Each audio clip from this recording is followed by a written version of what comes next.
Sina Miko at Susan at ang mga balat ng saging. Kwento ni Miniyang, guhit ni Ibo Gamos. Ito si Miko. Ito si Susan.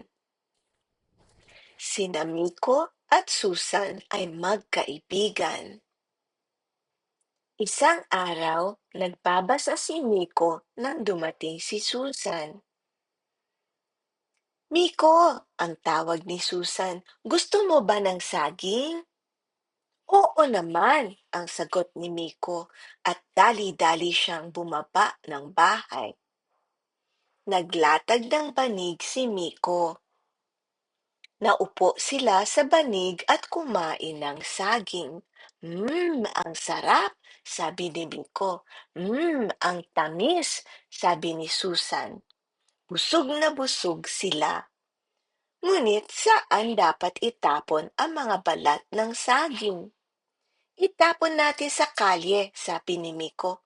Huwag tayong magkalat, sabi ni Susan. E di itapon natin sa bakuran, sabi ni Susan. Huwag, baka may madulas, sabi ni Miko.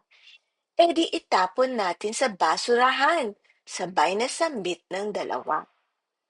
Itinapon nila ang mga balat ng saging sa basurahan. At nagpaalam na si Susan. Paalam, Miko, sabi ni Susan. Salamat sa saging, Susan, sabi ni Miko. Ang sarap, nabusog ako.